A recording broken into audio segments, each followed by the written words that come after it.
እዙይ ሬዲዮ ኤረና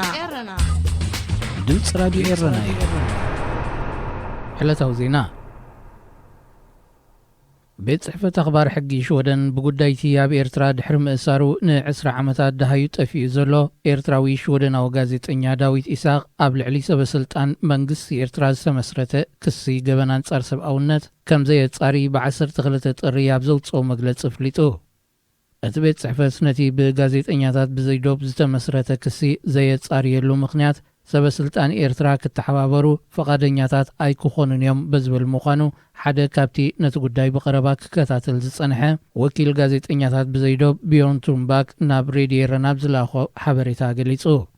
እቲ ብ21 ጥቅምቲ ዝተመስረተ ክሲ ፕረዚደንት ኤርትራ አቶ ኢሳያስ አፈወርቂ ዝርከቦም 8 ላዕለዎት ሰበስልጣን ኤርትራ ናብ ሽወደን ኣብ ዝገሽሉ እዋን ብፖሊስ ተታሒዞም ብዛዕባ ሃልዋት ዳዊት ኢሳቅ መርመራ ክካየደሎም ዝጠልቡን ነይሩ።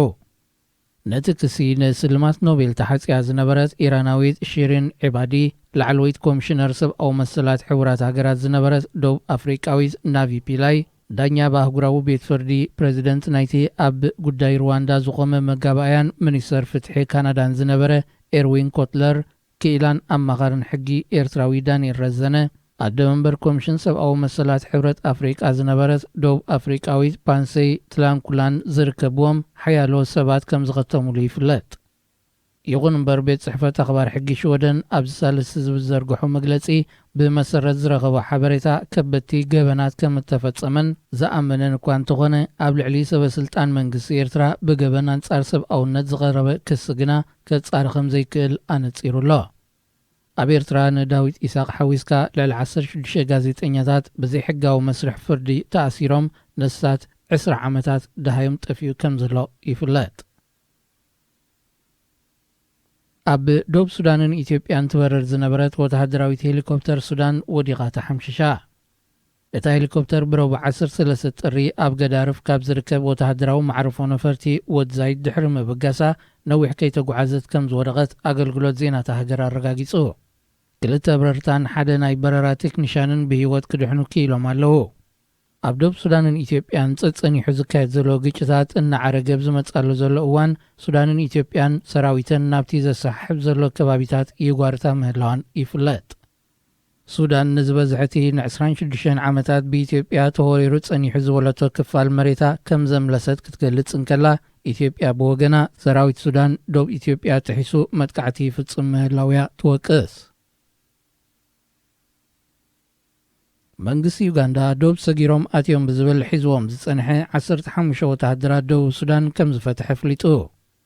እዞም ወተሃደራት ቅድሚ 2 ወርሒ ደቡብ ዩጋንዳ ሰጊሮም ኪቲጉምን ላምዎን ናብ ዝተባህለ ከባቢታት ድሕሪ ምእታዎም ብሰራዊት ዩጋንዳ ተኸቢቦም ከም ዝተታሕዙ መግለፂ ሚኒስትሪ ምክልኻል ሃገር ሓቢሩ። ዩጋንዳ ነቶም ወተሃደራት ትማል ረቡዕ 13 ጥሪ ድሕሪ መፍትሓ ሰበስልጣን ክልቲኦም ጎረባብቲ ሃገራት ብዛዕባ ኣብ ደቡብ ዘሎ ኩነታት ጸጥታ ብዝምልከት ተመያይጦም። ዝተፈላለዩ ዕጡቓት ደቡብ ሱዳን ደቡብ ሰጊሮም ኣብ ልዕሊ ዩጋንዳውያን ዘብፅሕዎ ዘለዎ ጉድኣት እናዛየደ ይመጽእ ከም ዘሎ ዝሓበረ ኣዛዚ ሰራዊት ዩጋንዳ ብርጌደር ጀነራል ዊልያም ባርዮ ሙጊሻ ደቡብ ሱዳን ኣብ ኢድ ውልቀ ሰባት ዘሎ ዘይሕጋዊ ጠበናጁ ክትእክብ ተማሕጺኑ። ዜና ኣብዚ ይፍጸም። ሬድዮ ኤረና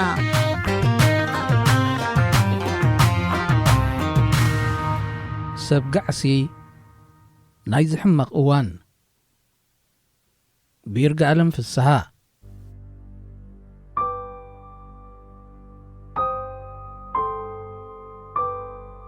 2012 ኣብ ሓሊበት ኣብተን እሱራት ማይ ስርዋ ጥራይ ዝድቅሱለን 2 ክፍልታት ፕሪዝን ዎርድ እሱራትን ዋርድያን ኣብ ዝድቅሱሉ ሰዓት ሓደ ካብቶም ደቂስና ዝነበርና ተሓከምቲ እሱራት ብዘይንቡር ዓውታ ክዛረብ ይስማዕ። ድሒረ ዝተሓወስክዎም ኣነ ዝነበርኩሞ ንኩነታቱ ጋሻ ነበርኩ። ሓደራኻ ዛጓለይ ሓደራኻ ደጊም ኣነ ክብ ዝበለ ድምፂ ስም መዛርብቱን ናጠቐሰ ይምሕፀን ነበረ። በዚ ድምፂ ዝደቀስናን ዘይደቀስናን ነቂሕና ነበርና። ዋርድያ ጎቦ ካብ ዝኾነሉ ዓራት ተስኡ ሓኪም ንምጽዋዕ ማዕጾ ከፊቱ ወፀ። ተረኛ ሓኪም መጽያ መሳርሒታት ሕክምና ጊራ ክትዕቅኖን ሚዛን ወሲዳ የሓይሽ ዝበለቶ መተሃዳድኢ ክትገብርን ተዓዚምና ንከታተላ ነበርና።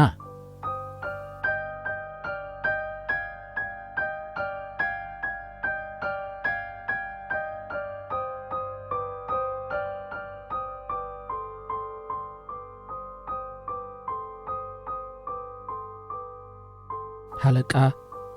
ኣብ መፋርቕ ዕስራታት ዝነበረ እሱር ብክቱር ረስኒ ኣብ ሃለፍታ ኣትዩ ብዘይውንኡ ዝዛረብ ነይሩ። ንጽባሒቱ ካብቲ ዝሓደሩ ሒሽዎ ቁሩብ ትንፋስ ረኺቡስ ብርሕቀት ክንዕልል ጀሚርና። ኣብ መንጎ ድማ እቲ ክጠቕሶ ዝሓደረ ሰብ መንን እንታዩን ምዃኑ ሓቲተዮ። ኣብ ሸላ መዳቕስተዩ በለኒ። እዚ ኩሉ ምሕፅንታስ ኣብ ሸላ ንዘሎ ሰብ እዩ? ቀጸልኩ። ቀዲሙ ዝወፀ ዳሃይ ስድራ ክገብር ቃል ክንተኣታቶይና ንውዕል እሞ ንዑየ ደጊመ ዝኸውን ከመይ ጌርካ ማለተይ እንታይ ሓሚምካ? ሓደ ብዕራይ ረጊጽዎ።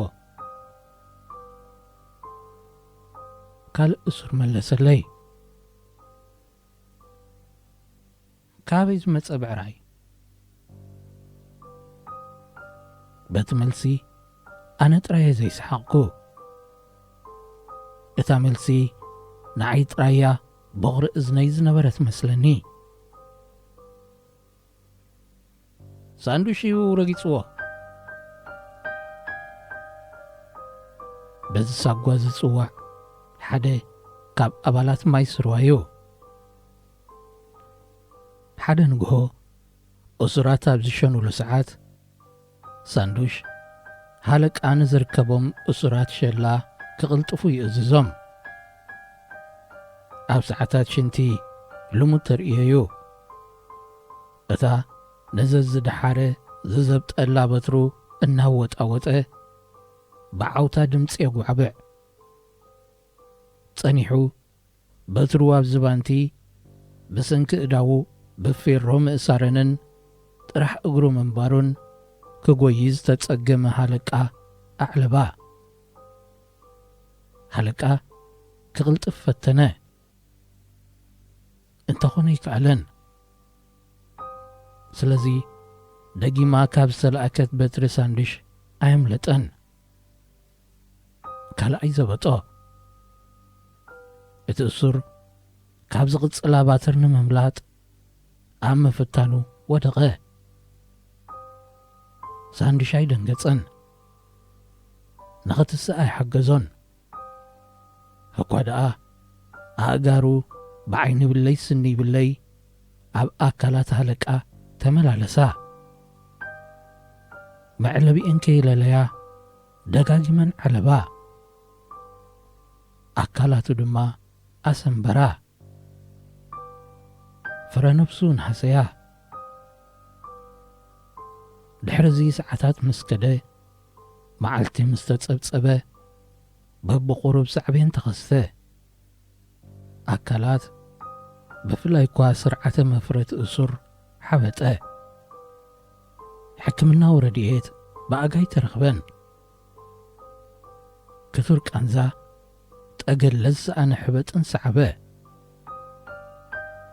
ንምንቅስቓስ ኣብ ዘሸግር ደረጃ በጺሑ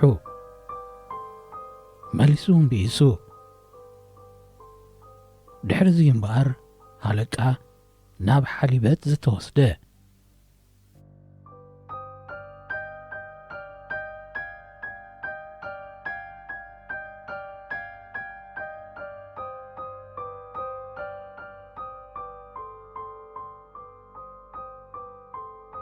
انهم بقار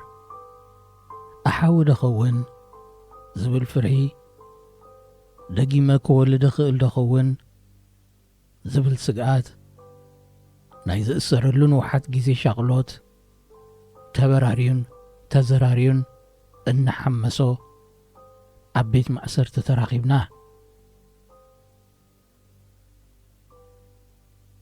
انتايو قداي مأسريقا حتيتيو طعنانات محيشو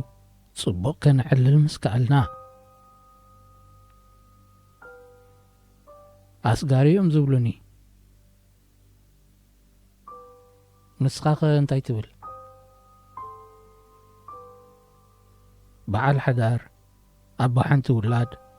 عقل قالبة كريستياني نيره نابو تهدرنا توسيده أبويعة تعلمه نابو تهدرنا تمديبه أهدي أب كباب سنعفه نيره وتهدرنا عقيلني كوتس وسينه كاب عدنا نام مريت تقراي بإقر مقد 10 دقيقة تقونه مقادي مستسمعه بدحري نسدرا بيتي كي كالابتوان فريحي بزخف انزنوحن مقدي بتي أهدي زنبرت اللبوتات بقيسة تقراي أتي أعرف أمو ما قامت عراري كتسألت ما أما عسكر سدتنياتات أتي أبت معسكر جزية مسوسركو عقلي كتصبب جميرة لكا قعزي كغتصل تخوينه عشحات جنزب كنبرني وإذا حق السب كهلونن يروى تغنى نعي كلتي نبرنن قعزون مقتصال كساب كندو خبيد مخانون أبو مسبت عخوي ترديني أبو كم ناتي تسقم زنبور سب تعراريخه من قدنا المقتصال انتاي مقبار كم زحشنا وترون ماخرن كنبالحات نفتنن نيرنا عديون نجيريس لزنبوركو حدا معالتي ما قدت عيز فلت انت خوينا حتيتني زحابو كله برخايو تأمامينا ملي سلو سبات كابير تراخنا متصئمو باتن رخبو جنزب مقدنا خنقصل زبل حساب دم امصئه نحسابو خا كم مفتح شجراتنا تقبلي انت سامعلون ملسي نايتاقن دحتوي مالت انتايو قداي مأسريخا انا تتصبقو كسمعو دحر مصناح كابزانتو زفل فلت كالحتو مصاتني اتم صغر سباتك انت خونه ايود عندن ترديكي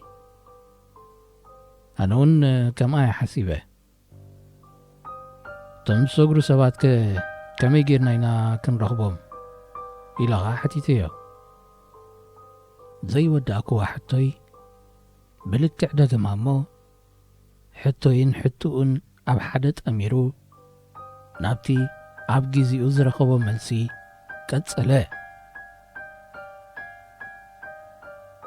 أبتو معسكر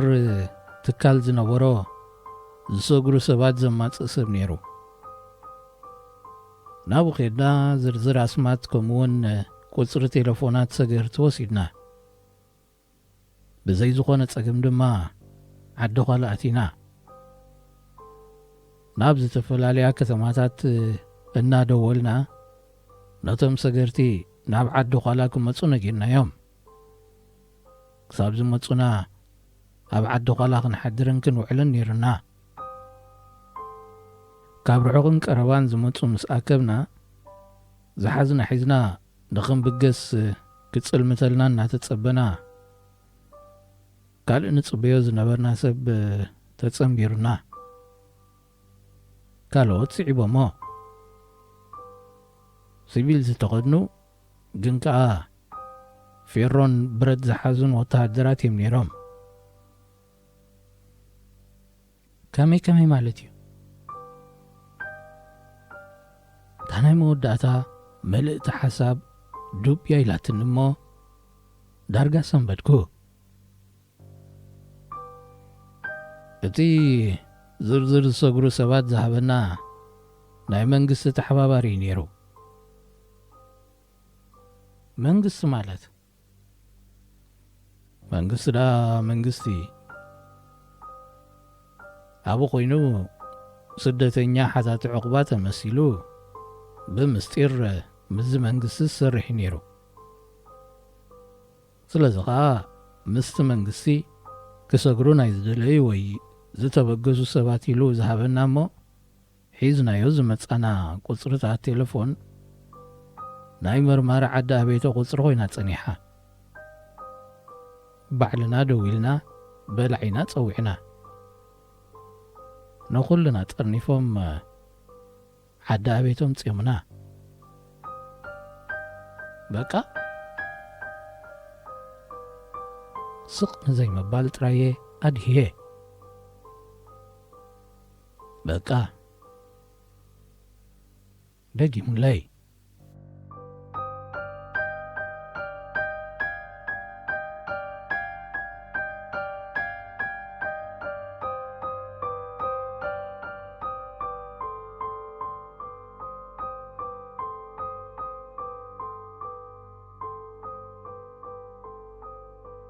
እዛ ጽሕፍቲ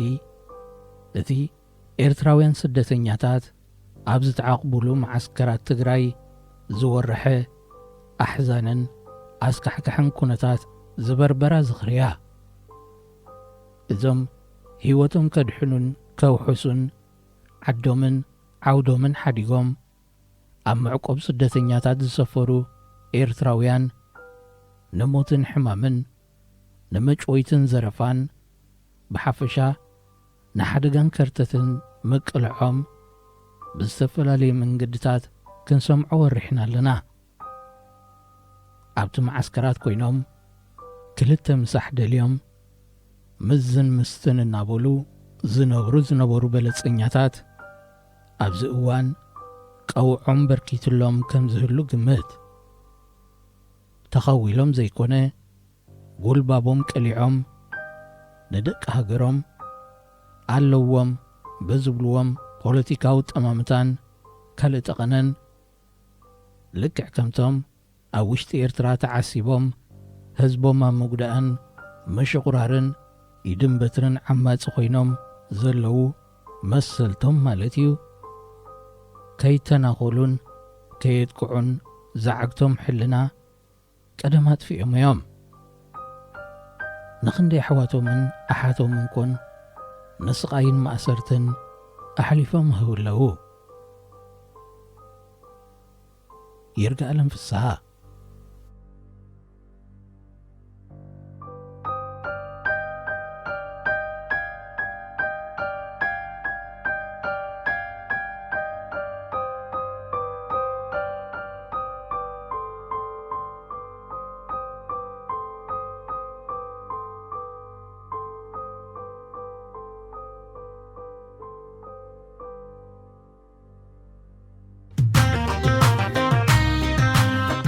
راديو إيرنا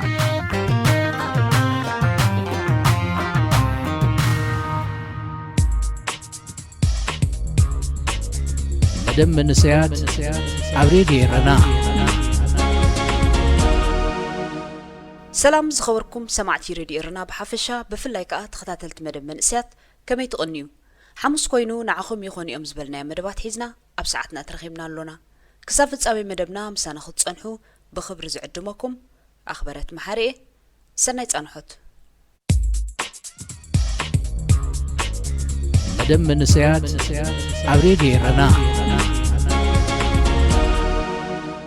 أنا ندمت أوسام مبرهانن أنتي زرا خوالونا أزماد يكونان أحواث يكونان سلام تايقن حوي كويني سمعني ንሳሞን ከም ሰብ ኣይፈልጦኒ ግን ስለምንታይ ወትሩ ከም ሓወይ ምሳይ ይነብር ኢለ ንነፍሰይ ሎማ ሓቲተያ ንሳ ድማ መዓት ዝኽሪ ከም ዘሎኒ ብፍላይ በተን ክልተ ደርፍታቱ ንሓዋሩ ምሳይ ከም ዝነብር ንጊራትኒ እዋይ ዝሳ ምስተዓዊትሉ በቃ ኣበናይ ቦታ ብኸመይ ኩነታት ከም ኤርትራዊ እውን ይኹን ንእሽቶ ቐምጣብ እንዶ ይብሉን ንነገሩን ኣነስ ኣበይን ከመይን ይነብር እንታይ ዝኽርሎኒ ድዩ ብሕፅር ዝበለስ ኣፍልጦ የብለይን ወላ ኣብቲ ንምልጥ ስመራ ሙሉእ ለይቲ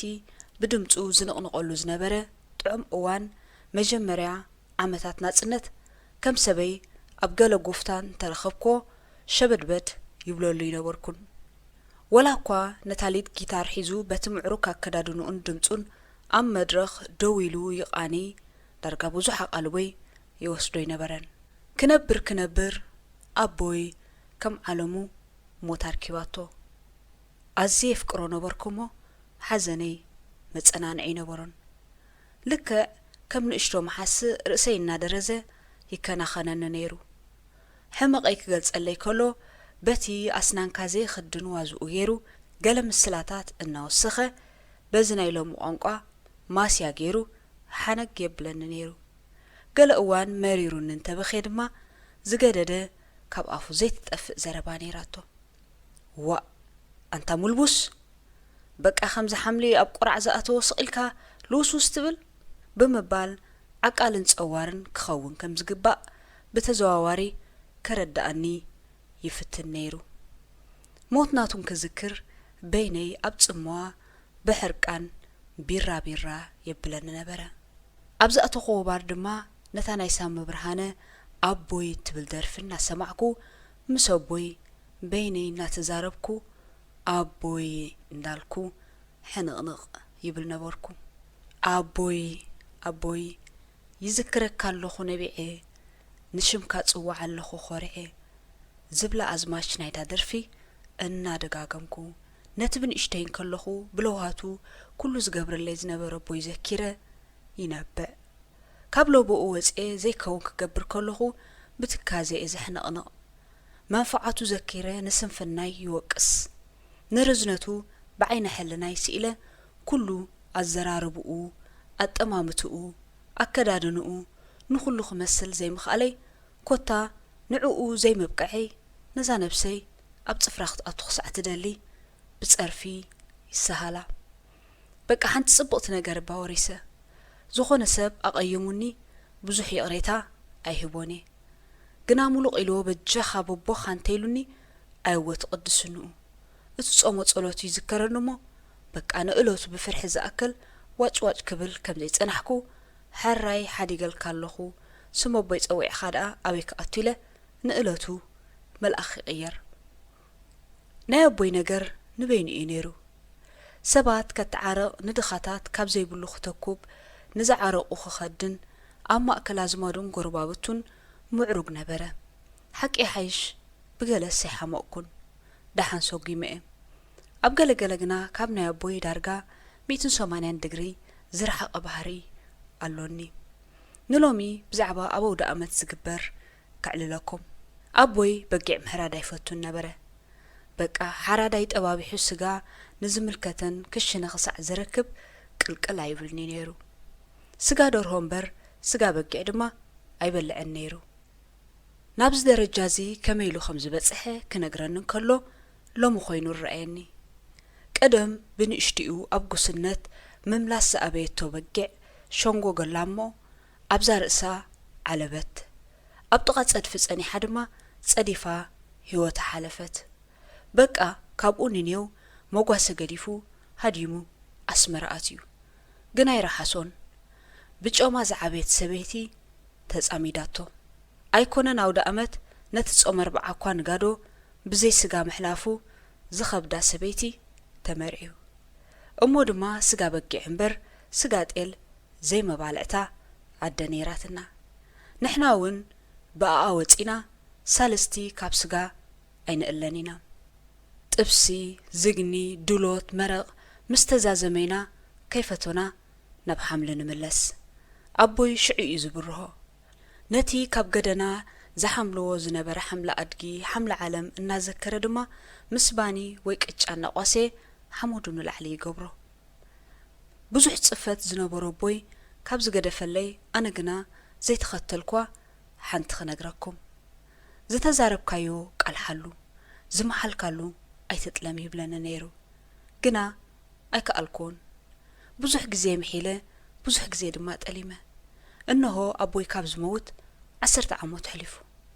ኣነ ድማ 10 ግዜ ይኸውን ቃል ዓጺፈ ኣለኹ ወዲ 20 ዓመት እንከለኹ ኣቦይ ሞይቱ ሎሚ ወዲ 31 ኣለኹ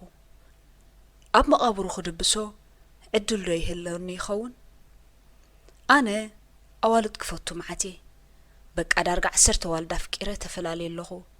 እንድዕ ንገሊኦም ንዓይ ግን ብዙሕ እዩ ነተን ኣዋልድ ድማ ንኹለን ከይበደላኒ ባዕለ እገዲፈየን በቃ ስቂለ ይቃይሕ ቁርብ ፀብለል ዝበለ ቁመት ከደራይ ቆርበት ለሽላሽ ፀጉሪ ነይሩኒ ሕጂ እኳ ናብ መብርሒ ገፀ ይኸይድ ኣለኹ ዕድመ ንጸላል ሓፍተይ ከም ሕሳስ ልዳሓዋ ካብ ስዑድያ ክዳን ተጀንጂነ ናይ ሻሂ እውን ትሰደለይ ነይራ ይወኣያ ክሳብ ሎሚ ሓዳር ከይገበረት ንዓይን ምዕባይን ኣሕዋተይን ይመሃሩ ጥራሕ እንዳበለት ንሙሉእ ስድራ ተወፍያ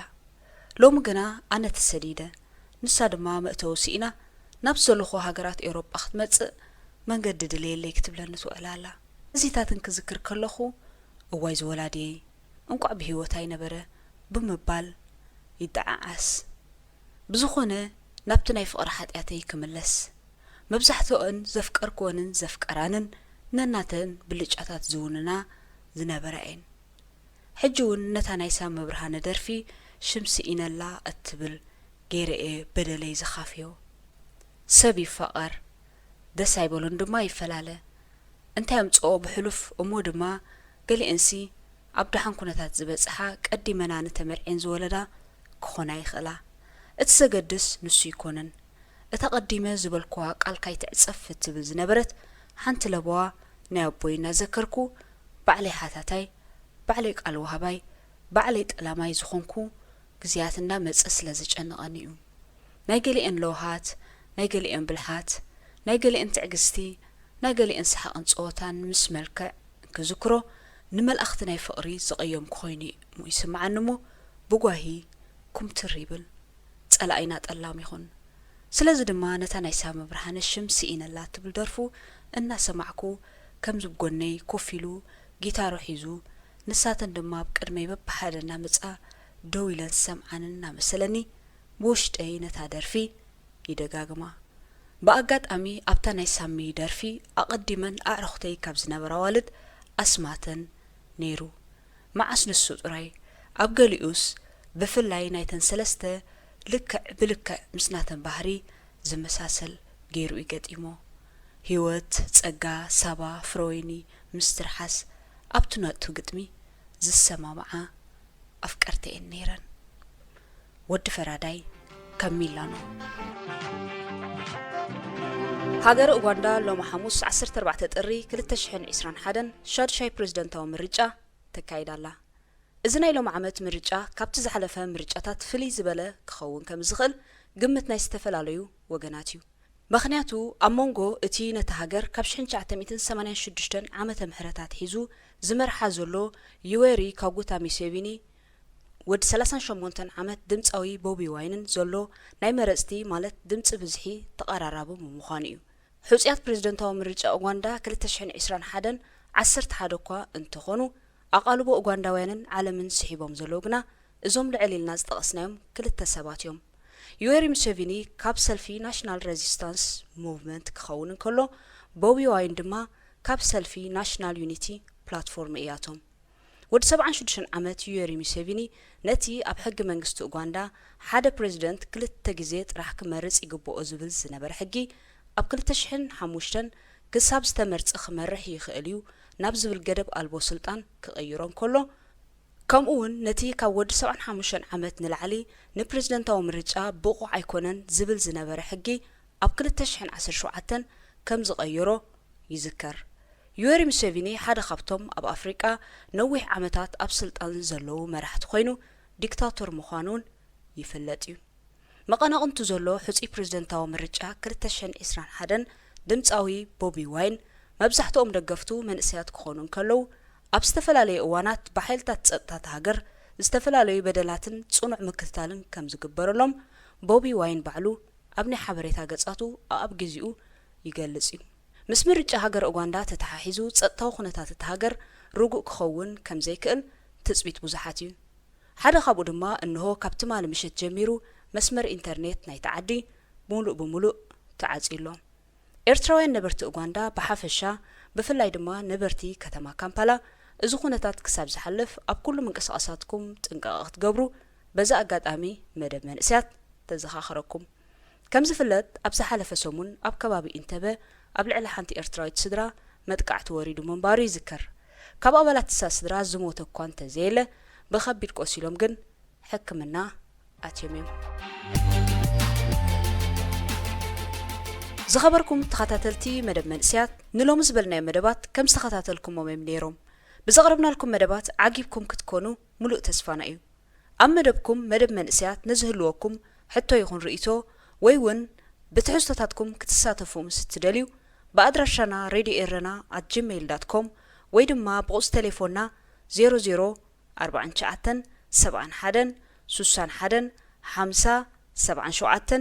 0049715077 ከምኡውን ብናይ ፌስቡክ ኣድራሻና መደብ መንእስያት ኣብ ሬድዮ ኤረና ብምባል ክትልእኩልና ከም እትኽእሉ ከነዘኻኽረኩም ንፈቱ። ክሳብ ዝመጽእ ሐሙስ ምዝተረፉ መደባት ሬድዮ ኤረና ንሓድገኩም ሰናይ ቀነ። ሬድዮ ኤረና